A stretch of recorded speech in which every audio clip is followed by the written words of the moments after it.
But Mike's did Oh, say but Mike hi. Giovanni, oh, good. Mike Giovanni's here. Okay. I do. Everybody? We're ready. Okay, I, Luann Cooley, called this meeting of the Mansfield Planning and Zoning Regulation Review Committee to order at 2:02 PM on Tuesday, December 12th. Members present are Deirdre Ward, Craig Wooch, and Luann Cooley, as well as staff. Zach Anglin's here as well. Oh, sorry. Hi, Zach. Zach is also here as well. I wasn't looking at the board. Welcome.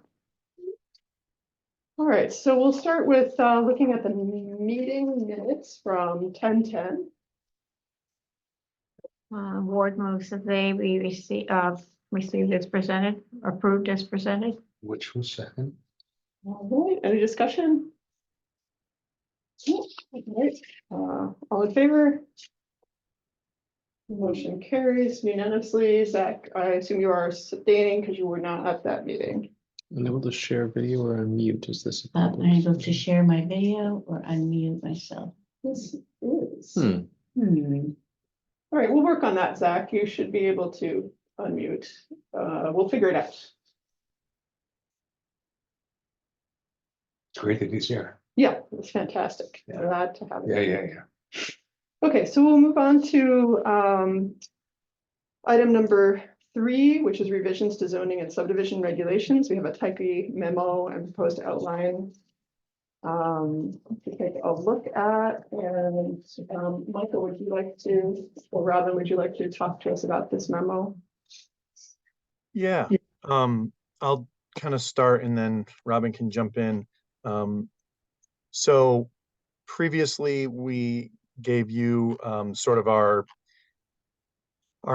upfront plan or approach for how we were going to reorganize the section to eliminate things that were not content neutral and sort of make the document or the section flow better, and also kind of make it easier to implement and I guess decipher what the specific criteria and things were. So that was the memo that we presented in November. And the revision that you have for today, which is got a 12/12 draft date on it, is sort of the next step to that. It is the reorganization of the current language based upon the outline that we presented to you. And then it also has some new stuff in there. And I had told Jennifer that we were working on basically a memo or a summary of the proposed changes, but it got a little bit complicated, and we ultimately decided it wasn't super helpful at this point because we have a new organization. We have stuff that has been removed, and then we have stuff that's been added, and what you're used to seeing is the old format. So we didn't want to provide you with a red line to the old format, and it just got very busy. So we can certainly put something together if that's helpful, but it felt like we were overcomplicating it. So sorry, anybody have a question? No, that's okay. Okay. So this is sort of a version 1. There are still things that we need to do here, but as I said, it sort of gets us started on the approach. So one of the things, the big things that you'll see are that we've defined some new sign types. We have done some draft graphics to go along with what those sign types are, which are the sort of the rough versions of those are in there. And then what you'll see as you move down through the document is that we moved into those tables, which we showed you in the outline. And so what we did was we took all of the criteria within the old regs, as far as the sign type, as far as the size, the location, where it was, et cetera. We combined it into a single document, and then we started converting that into content neutral sign types and aggregating those into a single sign category when we felt like there were things that were so similar that they could be accomplished that way. So we removed things like, or are suggesting to remove things like table umbrella signs. We've removed all reference to holiday lights, decorations, and all of anything along those lines. Any language that is referencing a criteria or a design or an object or a structure or anything that is not a sign or is based upon content, that's all been basically removed. And then the last thing I'll say is that you'll see within the tables, the sort of the breakdown, which we already kind of presented to you, but we've started moving things over to qualifying the types of sign based upon the use of the property. So commercial properties, residential properties, and kind of breaking things down from there. And with that, I'll take a second in case, Robin, did I miss anything or anything else you want to point out? No, I think that was a good sort of broad overview of what we did. And I'm sure if you're looking at it, you're saying, you know, these are very sort of broad categories, which, as you know, that's how you get there when it's not content based. So, you know, some of your temporary signs, you guys spelled out what type of temporary sign, which is obviously not content neutral. These are just more broadly labeled out as a roadside sign or a sidewalk sign or a seasonal sign. So they're still temporary signs and they still qualify under your current regs. They're just not called out as being content based. So a little bit of finagling went into that for the square footage because they're all over the place. Some are 2, some are 4, some are 6, some are 8. So we tried to pick a happy medium in those, obviously in those instances. So some of that will just come down to what you guys are comfortable with as far as the square footage. But we tried to keep it consistent as far as how you permitted them, you know, what the property use was for the temporary signs, just taking all that content related information out of them. Okay, and I'm looking at H, signs permitted in store special design district. It doesn't look to be populated. Are you still working on that or, yeah, okay. Yeah, we just wanted to kind of hit this as sort of the first version, and then we'll go from there if we're on the right track. Okay. Yeah, does anyone have any comments about how this is presented? I'd just like to ask Jolene what she thinks of it. Yeah. Yeah, so I have a couple of things. I mean, first of all, I think from an enforcement standpoint and from the public standpoint, I think the graphics are a game changer in terms of people understanding our regs. It took me a long time to figure out what the blade sign is versus an awning sign. So I think this is great. So in terms of just a couple of things that I noticed, one thing is, I think currently we're at 5 square feet for the home occupation permit. And you guys went down to 4. Would it be a big deal just to go back to 5? Yeah, so so the announcement sign. Yeah, yep. Yeah, so this is not just for home occupation, but that we did keep languages for home occupation on the announcement sign. So yeah, we can bump that up to 5 if that's where you guys sort of want to leave that general category. Yeah, I mean, that's how I've been authorizing signs for occupations at 5. So, so the other thing I wanted to so I remember it was several years ago, and I think Jennifer will remember this. We had to do an amendment with regard to public signs as it relates to, I remember it being Southeast Fields.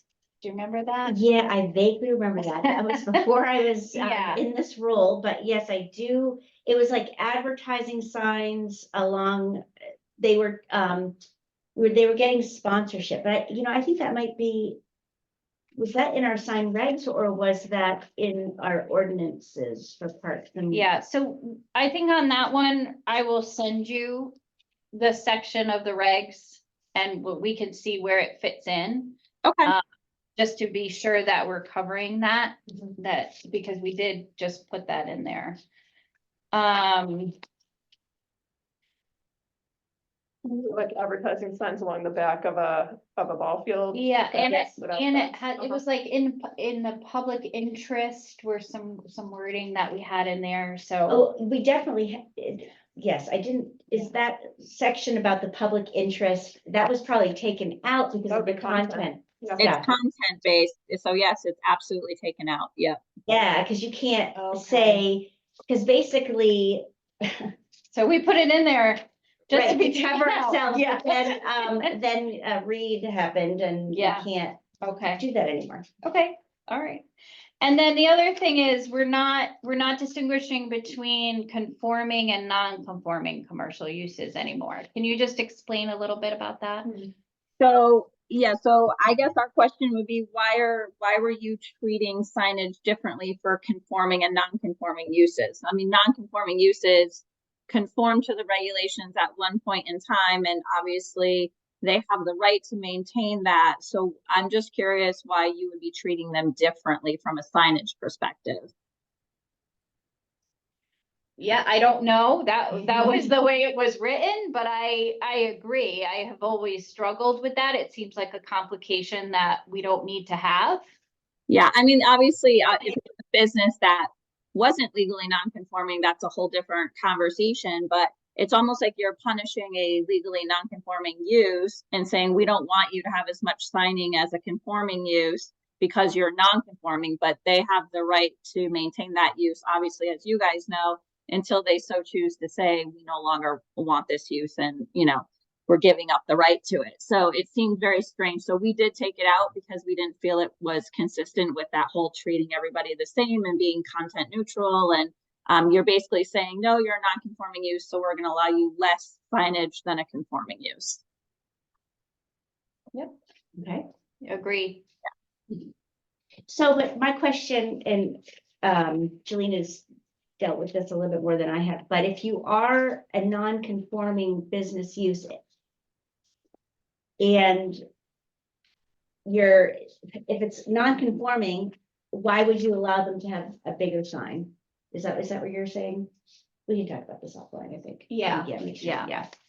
Yeah, well, We can talk about it at the next meeting too, like Yeah. if there's Yeah. other questions. Yep. And then the only other thing I wanted to just mention, because we just did this with the commission, and I think everybody had some questions. So there was so you can have one sign, right? You can have one side that, where your principal entrance is. But if you have a principal entrance on a customer entrance on another side of the structure, you can have another sign, but you had to come back to PZC to ask for that. That's been taken out, correct? It's not taken out. Okay. It is under section F, which is the permanent signs, commercial, industrial, mixed use zones. It's under attached signs. And I think probably the only difference, and we can do a line across and put permit commission, is that it says staff for permitting versus commission. But the language about an additional wall sign of equal size and design to the primary sign, or in the case of buildings with multiple frontages or multiple entrances, an additional principal entrance sign may be permitted. So you guys had a lot of, and if you scroll down, you'll also see for freestanding, we have a development 5 or more businesses to discuss. You guys had a lot of if this, then that, if this, then that, if this, then that, if this, then that. And a lot of it had to do with these multiple businesses. And I think when we tried doing a chart, there was probably like 10 different things that pertained to the 5 or more businesses. And it was really confusing, and some of it said the same thing. So we tried to condense it as much as possible without losing it, if that makes sense. For the freestanding, admittedly, as you'll see, we just said discuss because it was far too confusing to actually try to come up with something to push all together what you guys had. Because you had industrial parks as one thing, which could have 5 or more businesses, but then you had like, you know, the mall, 5 or more tenant type things. Like at the end of the day, you're separating them by categories when they should probably just be treated the same. So that was open for discussion as to how you guys wanted to deal with those, especially on the freestanding side of things. So I just, when I said take it out, I meant, does the do you think the commission wants to look at an additional sign? Like we did last meeting, or do you think that's something that can be done at the staff level? It seems like that should be done at the staff level. Okay. That. Okay, so I agree, so we'll keep that as staff. Okay, so the additional wall one, you're okay with keeping at staff? Okay.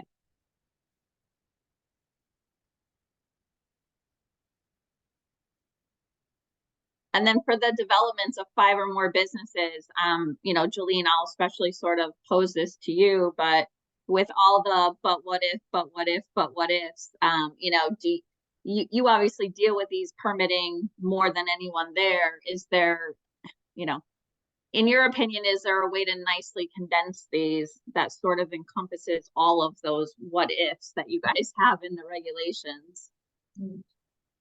Yeah, I don't know why, if you had 4 businesses and 5 businesses, it would need to be different. I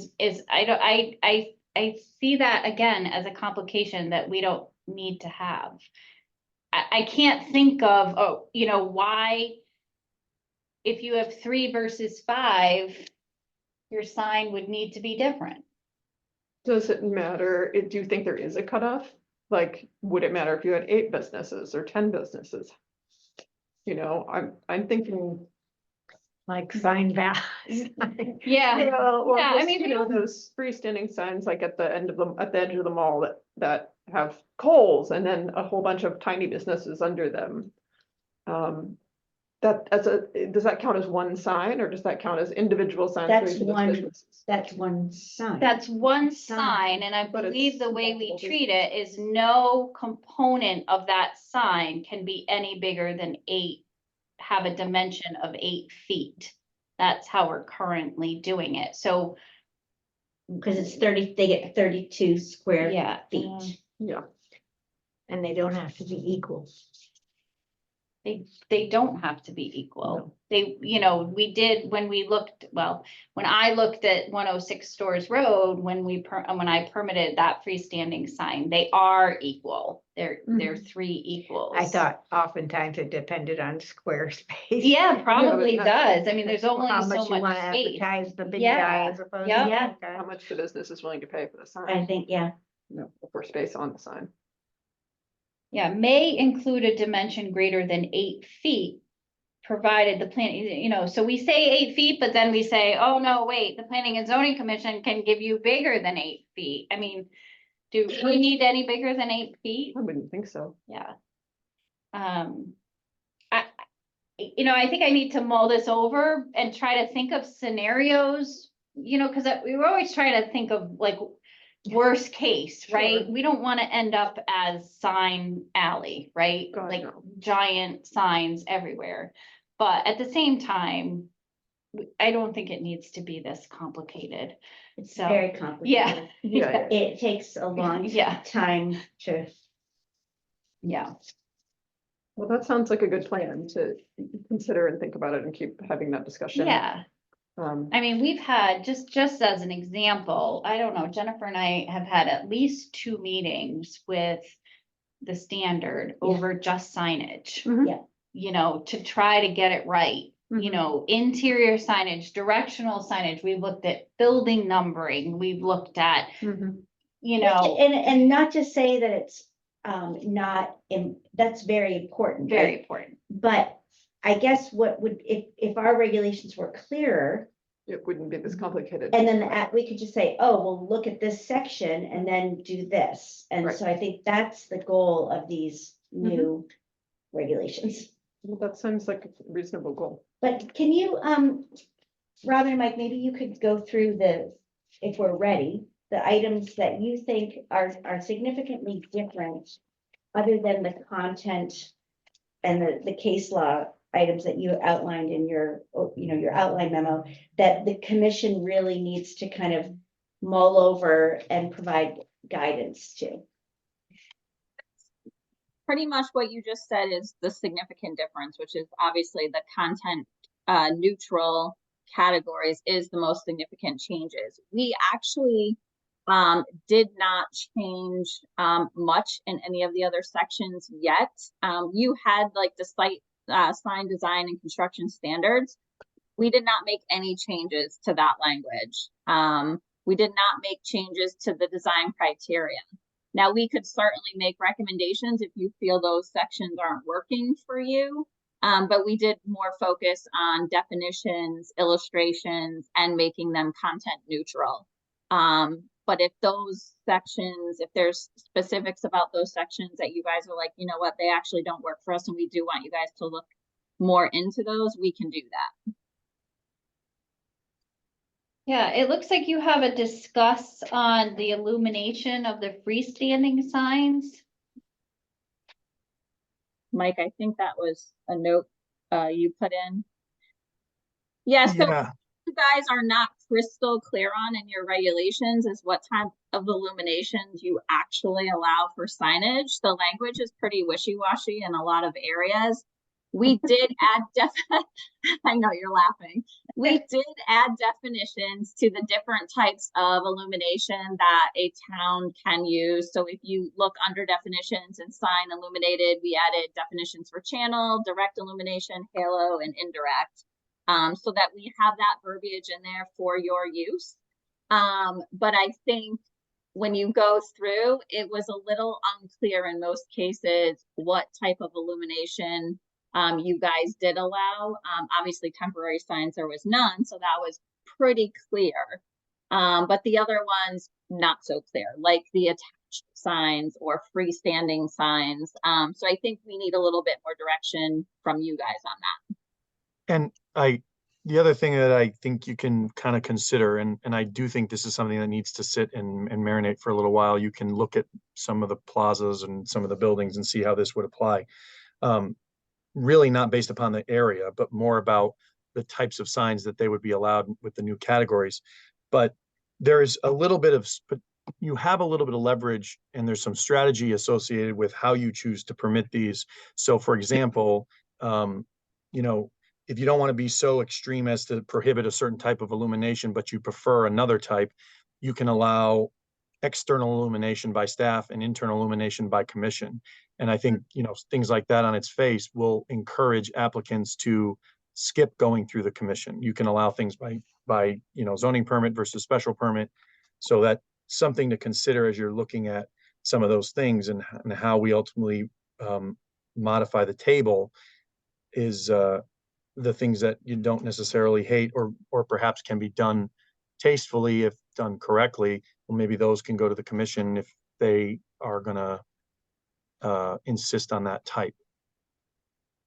The other thing that I just wanted to mention, and I'm sorry I stepped away for a second, we wrote this into the Tallinn regs, and the reason we did it was largely because we wanted to get the commission to a point where they could buy in and be comfortable with the new regulations without having to spend a lot of energy on thinking about all of the signs across town and what this means for each and every one of them, right? We just don't know. And if you want to move the needle at all, we've just got to draw that line in the sand. But in getting there, we created a section which allows the commission to issue an increase in allowable signage by up to 25% of the total allowed, provided certain criteria are demonstrated. So it's not a variance, but if you get to a situation where you have a totally weird plaza or a totally weird parcel or some other circumstance where the regulations fit that 95%, but someone falls into that 5%, but you don't want to give them a variance forever, and they can't demonstrate hardship, they can go to the commission, present that really reasonable case, and the commission can give them a slight increase in what would be allowed.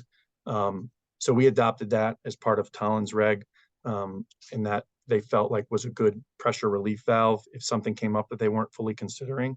So that's also something to think about. I like the idea of building in that kind of flexibility, but does that open us up? How is that in practice worked out for Tallinn? Like, has that opened them up to everybody saying, hey, let's get a bigger sign? So the criteria that to make the provision legal, they have to have specific, there have to be criteria that the commission will review to issue the decision. So the Right. criteria lays out why this would be appropriate. So we would craft something for what those specific circumstances might be, and it's not just an I want situation. So in practice, I don't think they've had anybody come before them since it's been adopted.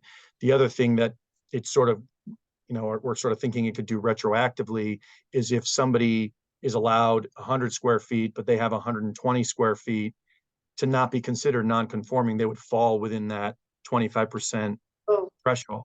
So Okay. you could sort of back into that for some of those businesses that they didn't want to feel like they were, being negatively Oh. affected. So just in like real life stuff. So 106 Stores Road is gonna be 3 storefronts. Mhm. So we looked at Aspen, which is on the south side. I have looked at, now Aspen is 4 letters, right?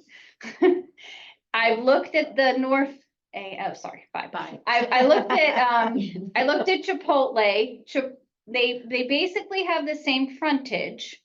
Okay, but they have a much longer name and their sign was too big.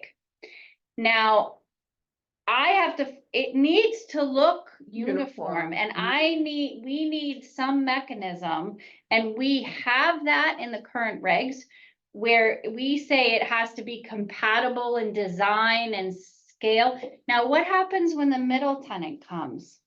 They've got even less frontage. So we want to be sure that all of the signs look Standard. proportionate. Yeah, proportionate. Do you know what I mean? Mhm, mhm. So I could sort of see the middle tenant needing to come in for some kind of a 25% increase, just like Mike is talking about. But Are that you- gets, Are you talking about a multi-tenant building? Yeah.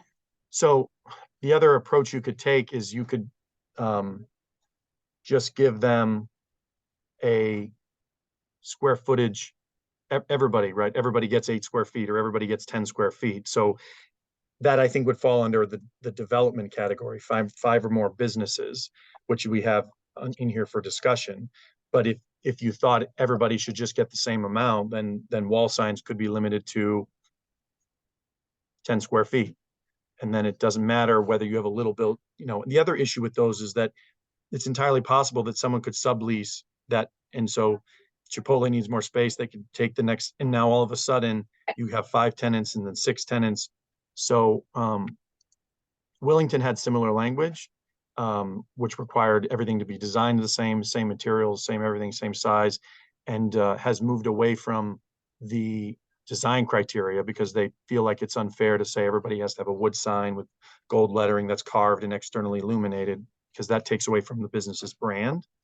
But they like the idea of having every business in the same plaza have, the exact same square footage across unit by unit. I think Zach, at the last Yeah. meeting, you brought that up actually as a question. You were wondering, like, I think that gets a little bit to your question, if I'm correct. Like what happens Not to when put you on the spot. what but- happens when a tenant moves out? Yeah. Yeah. Yeah, that was my question. So just to introduce myself, I'm Zach. I'm a new alternate on the zoning commission, and so that's kind of a noob understanding. I just wanted to know if a tenant submits an application for a sign and the tenant leaves, does a new tenant need to apply for the same sign? Do they inherit the approval from the commission already granted, or how does the fact that the sign is being constructed on behalf of someone who is by definition not permanent? So I think the way that I would think you'd handle that is if business A has 10 square feet and they leave, business B can come in and they can put up that equivalent 10 square feet, whether it's replacing the face of an existing box sign or freestanding sign, et cetera. And if they can, as long as the first sign wasn't put up without permit, then they would continue to just swap out like for like. in perpetuity. And if they came in and said, well, they had 10 square feet, but we want 12 square feet, then they would have to demonstrate that the business or the plaza has the extra 2 square feet to provide. Yeah. And Zach, I realize you're just coming right in. You probably don't even know Tyke and what their role is, but Tyke is our zoning consultant, so we'll be working a lot with them, especially in regulatory review. They are helping us with a full rewrite of the zoning regulations. Yeah, very excited to work with you guys. All right, does anybody have, is there more that we should discuss? There were some more items, yeah, or did we cover them all? Covers all of the like bigger overreaching items. I think for now, what we would be looking for you guys to do is maybe take a look at your design criteria and construction standards and see if that's something you would like us to take a look at updating. As I said, those are just a pullover from your current regulations. And then I would say we'll work with Jolene and Jennifer on the how we deal with the development of 5 or more businesses, or maybe the 5 changes and it's a little less than that. But trying to come up with, you know, something that encompasses maybe not quite all of the what ifs in the regulations, but as many as we can to keep it consistent for those types of commercial developments.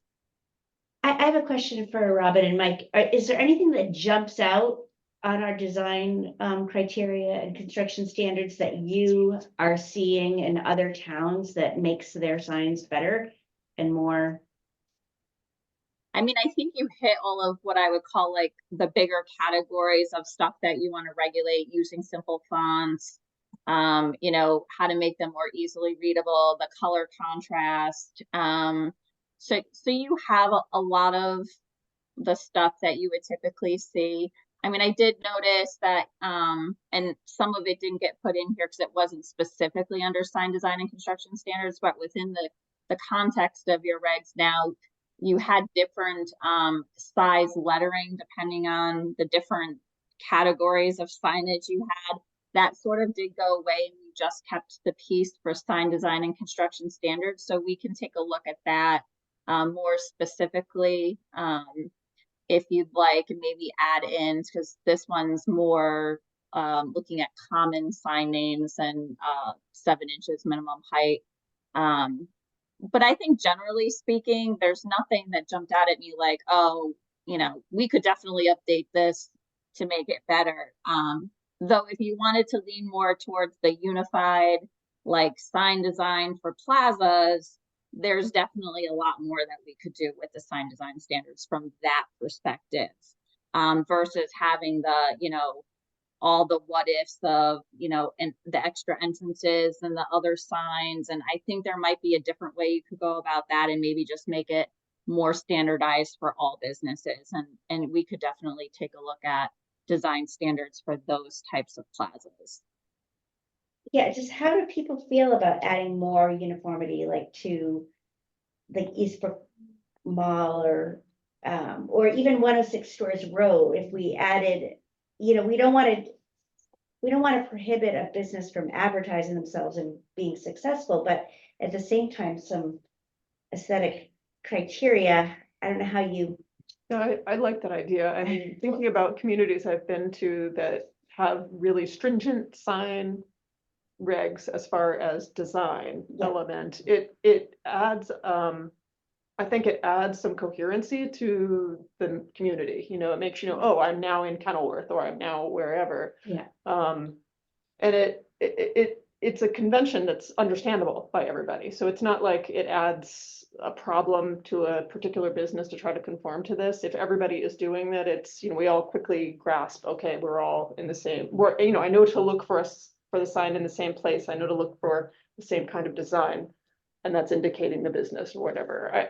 So personally, for my personal preference, I don't mind that. I would say that we're not trying, we can't impose these things retroactively on anybody. So there's that as well. But again, we have to start somewhere. Yeah. So in the store center design guidelines, which I've done a lot of work there lately, but as the businesses start to turn over, we prohibit, and the words are in quotations, box and and can signs. I have struggled with that since day one. I think I finally figured out what a box sign is. The can sign is really difficult, and I have a sign guy and I call him and he explains it to me every time, but we could do something like that if we could get a grasp on what a can sign actually is. That where you stick it in a. No, it's like, important- it has more to do with how the letters are Yeah, designed. Rounded or something. How they're Hmm. constructed, I Hmm. think.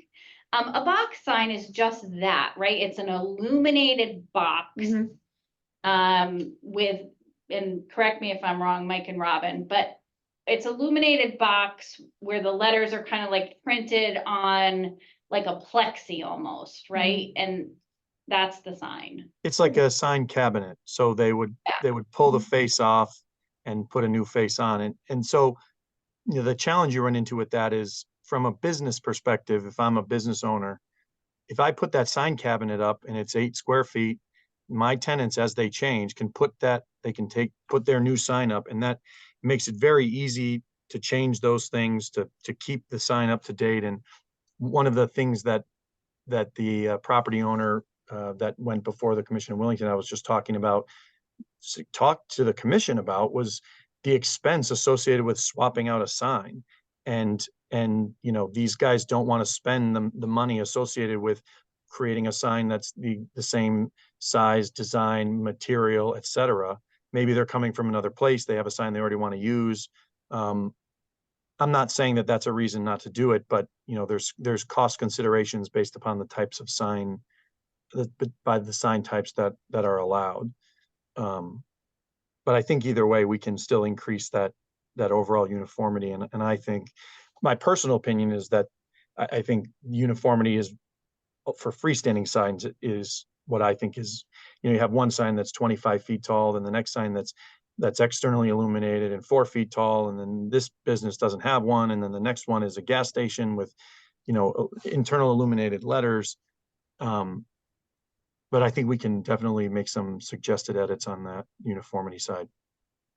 I suppose you could have a nicely designed box sign, because well, I'm just doing a quick Google search. I don't even know if I'm looking at what the box sign, No, that's like, I think of it more of attached to a Really? building, like Mike said. It's the most cost-effective sign to have. Because, you know, what we're requiring at Storage Center with the individual letters illuminated is the more costly signs. Although we have a new one down on the corner here, that's the individual letters, that is not looking great, but, you know, it just, if we wanted to sort of use that might be an easy way to upgrade our sign regs a little bit. Yeah, I think the box signs are really good for like office building, like medical building kind of things, where the tenants do change fairly frequently. So it's easier to update each of the, you know, different ones. Yeah. So that's where I Yeah. think that I see those kinds of box signs, you know, more frequently, but Food for thought. yeah. And also those are usually not situations in which branding is such a big deal. right, so where do we go from here, Robin and Mike? For the, what do you, I think that, yeah, particularly for staff, you know, go through the regs, poke holes in them, look at businesses or previous permits and just kind of see what that would look like. And then we can go through and try to fill in some of the stuff that we've talked about and make some of the amendments that we discussed today, and just try to hone in on it a little bit more. And then we can add in the store center section to kind of get closer to a complete final proposed draft.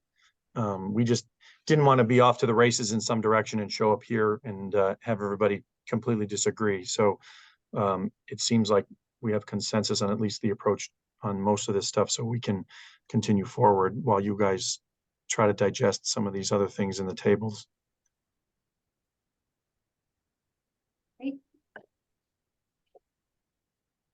So we're done with the science stuff, right? Could I just ask a question of Julie? Yeah. Enforcement, really? Yeah. Well, maybe it isn't enforcement, but on D6 landscaping, freestanding signs shall meet the grounds, et cetera, et cetera. The use of appropriate plantings with year-round attractiveness. We have 2 Mansfield signs. One finally got some plants at the end of the season on 32 and 195, but is there anything on the one by the hoop? I don't know. I'll have to I go mean, check it out. I I always saw a thought it was slope. kind of on a barren Yeah. spot with nothing attractive about it around it or finished about it around Yep. it. So I just I'll take a look. thinking about it. Still time to plant bulbs. Yeah, well, I think Well- so, yeah. Maybe through this week before the ground freezes. I'm planting bulbs this weekend. Yeah. Get out there with our trowels. Some tulips in the ground. I'll still Get arrested. arrested. Right, okay, sounds good. So we know where we're moving forward on all of this, I think, and what we need to do, what you guys are doing. All right, should we move forward then to item 3D, the January 4th housing discussion? Thank you guys very much. Well, I'd like them to stay on just because they're Okay. running this. Oh, too. fantastic. And I, you know, we're gonna be sending out invites, tomorrow to elected boards and commissions to just come in for a virtual meeting Mhm. on January 4th at 6:30 to kind of, share with Tyke and with staff about what you want to see in terms of housing. So Robin and Mike, do you want to fill in the blanks? And you have a vision for this. I'd like this, you know, the regulatory review committee to kind of give their feedback to you and just make sure that they fully understand what's going to happen and where we're going to go with that. Because I'm excited. I think it's going to be a good thing. Yeah, so we are sort of using this as the kickoff to the analysis that is sort of the next step following the moratorium that was previously adopted. We view this as a fact-finding mission. We don't view this as an opportunity for people to provide 15 and 20-minute monologues about everything they hate associated with housing and how current developments have destroyed, you know, their perception of X, Y, and Z. What we really intend to do is, and we've sort of started working on a presentation to pull out comments, feedback, impressions, preferences associated with these housing types so that we can draw from that and actually convert that into amendments in the zoning regulations. So while it's important to know if most people in town dislike a certain housing type, that doesn't help us make the regulations better. If we know that they hate housing types that are more than 3 stories or more than 300 units or less than 10 feet from the road or located along a certain corridor in a certain zone, those are the types of things that we can actually implement. And so the goal for this is to focus the discussion through specific questions, example developments, photos, maps, things that we're going to show, and then draw feedback that we can basically compile data to then say, okay, the feedback is that people support X, people like Y, so that we can then prepare amendments, which will then hopefully be closer to what the public overall will endorse. So when we go to public hearing, we'll be much closer to what the expectation is because we will have gotten this feedback from these boards and commissions. Okay, at this meeting, this is boards and commissions. Will there be open public comment or no? No. Good, okay. Well, I mean, I don't mean good that there won't be, I just mean just good to know. Well, yeah, I mean, that was not the vision because, Right. you know, it has to be an open Yeah. meeting open to the public, Yep. but I did discuss this with the town clerk. And there will be, just for the record and anyone who's watching this meeting, and I think we need to be very clear that there will be the opportunity for Yes. the general public to weigh in on these regulations, but these are for the elected boards and appointed boards and committees Mhm. that are very familiar with this. And I think it's a very important audience to hear from. And it's an important audience to feel very comfortable speaking Mhm. upfront in an upfront way. And I think, Mike and Rob, I think this is a little nerve wracking, right? We've all experienced a lot of important input from the public, right? But I think we want to go forward in a real positive way, and we need to have this upfront Yeah, yeah, conversation. yep. Yeah. More than housing type, I think it's housing location. And I want to, I would like to see more conservative zoning so that you do not saturate one single area with just whatever housing type you decide on. I think you need to be more discretionary on the zoning before you even think about types. Well, I think I'll let Robin and Mike weigh in, but we need to look at the zone and what types we want in the zone, right? And is the density, we're not supposed to use we don't want to use density as a word, I guess, like that is kind of triggering for people, but is it the right density? Is it the right look? Is it well designed? Is it, we're doing this Northwest Mansfield plan, and we just got off the phone with FHI, and they're looking at all of the maps in Northwest Mansfield.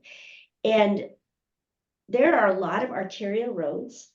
We have sewer, we have water, in Northwest Mansfield, and back in, I think it was 2018, someone just asked me when we enacted these multifamily regulations.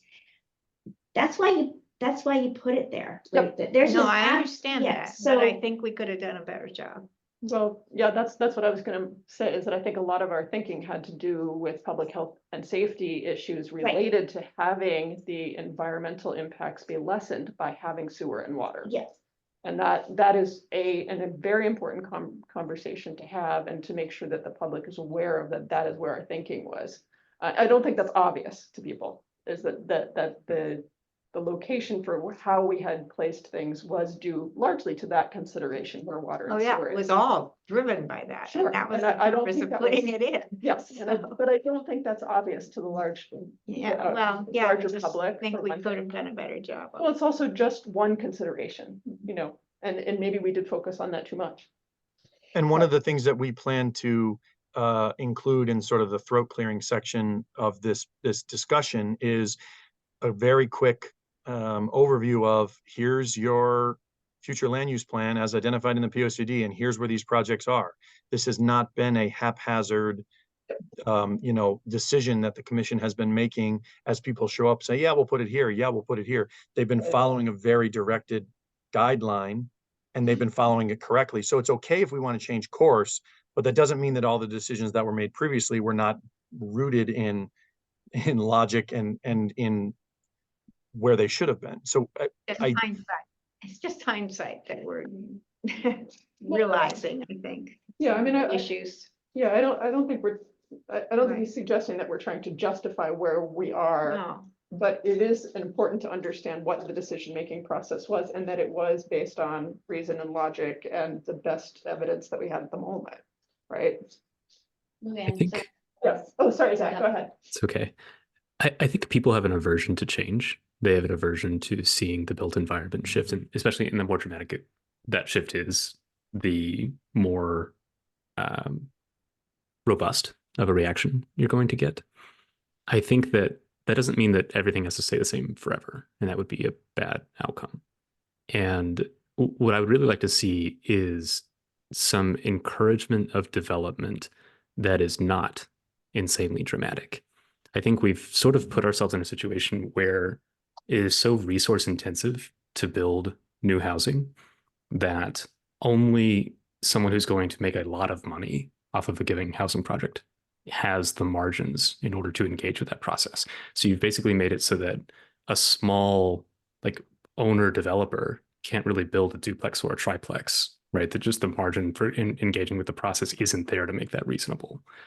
And instead, we've made it so that only mega developers building very large student-oriented housing projects have the resources to engage and come to all of our meetings. I think the solution to that is to be more permissive about what is allowed in single family zoned housing. So you can eliminate very large developments, but maybe you allow duplexes or triplexes, things that we actually want to see gradual missing middle housing allowed in Mansfield. And I think that will have actually a bigger impact on housing affordability, both for residents and for students. Yeah, I would personally agree with that, and that's definitely a conversation we've been having for the last 2 to 3 years. We've talked about middle housing a lot, and one of the problems with that discussion is that the middle housing concept is really great when you're talking about an already built environment, and it hits a snag when you're in a place like Mansfield, where you're talking about a lot of undeveloped areas, that is currently zoned for single family housing. So, it is challenging to try to develop regulations that encourage things like cottage communities. Our regs don't allow that right now. We've talked a lot about that, and for allowing smaller zoned lots. I think we're moving that way. I think we didn't even allow duplexes up until recently. Isn't that true? Well, we've always allowed two family, but under very, very Stringent. specific circumstances where Yeah. it was never a good deal for somebody to Yeah, build one. And we've talked a lot about the RAR 90 zoning and how to effectively change that without changing to make that more The rural flexible. aspect. Yeah. And what I think we've come to realize is I know I've spent a lot of time going through our previous meeting minutes, trying to figure out how did they come to this real idea of having this 2-acre zoning in this town in the first place. And oddly enough, what I was able to determine from that was an attempt to actually avoid overdevelopment. But in fact, it actually had the opposite effect, where you actually right. end more development because you are stuck with that, and you have an equity issue where you're limiting who can afford to buy a 2-acre lot in the first place. And sprawl and traffic. And Exactly. So, I think we're coming to that realization now that is not effective, and that's definitely a way we'd like to move forward. I know Paul has talked a lot about, the fact that he and I both live in a neighborhood that is a much smaller lots. And there are a few of those around town, which you simply couldn't do right now. And so making that easier to do would be great. It's just figuring out where exactly that fits most appropriately in town. Yeah, so I think leaning on our partners here from Tyche is reasonable there. I suspect that you all have some experience dealing with by right, duplex, triplex, similar. That's a wide movement, as I'm sure you know. So that's a role that I would expect you all to advise us on. Because I think you're right. I think it was Jolene who said that we do allow duplexes, but we've made it so onerous that it's not really possible. And it's not a good outcome, right? It'd be a good outcome if we make it, and it is possible, and that we do see more housing, and that housing gets more affordable as a result. And so I think there are lots of little traps to look out for, like minimum parking and lot sizes and things like that. And I would really hope that our partners here can advise us on putting together things that are common sense. Yep. Sounds good. All right. Do we need any other information about the January 4th meeting? That's going to be at 6 p.m. Did you say? And online? 6:30. 6:30. Okay, very good. Okay, sounds good. And what are our next steps for regulation reorganization? So I think while we kind of prepare for the housing discussion, which will kick off, I think, a lot of the sort of subsequent amendments, because from there we're going to hopefully get a lot of good feedback, which will inform the multifamily, the higher density stuff. I expect any regulation amendment related to housing will sort of be born from that initial discussion. The first thing we're going to have to address, obviously, is what to do with the moratorium, et cetera. But so while we get ready for that in January and then dissect those comments, we'll sort of run the sign regulations in tandem, so that we can be updating those in the interim. and hopefully get these to a good place so that we can wrap this section up as we then move into, end of January, starting to prepare revisions based upon that housing discussion. I don't want to get too, you don't want to have too many different things in the air, especially with the agenda and the things you guys have, going on where we're revising multiple different sections at the same time. But I think a lot of the discussion related to density and small lot, single family, all that stuff, I think is going to come out of this January 4th discussion. Sounds One, reasonable. one perhaps obvious point. I think that January 4th discussion will obviously not be comprehensive. Like assume that someone can't make the January 4th meeting. Does that mean that their input is effectively not considered for this regulation rewrite? So the January 4th meeting is just that work session for boards and commissions. So if they can't make the meeting for one reason or another, they'll still be able to participate through the traditional public process, which is a public hearing and the whole 9 yards. We just want to use this to get that draft as appropriately, the regs amended as appropriately as possible before we get there. So the traditional process that you follow now will all happen just after that. So this is in addition to.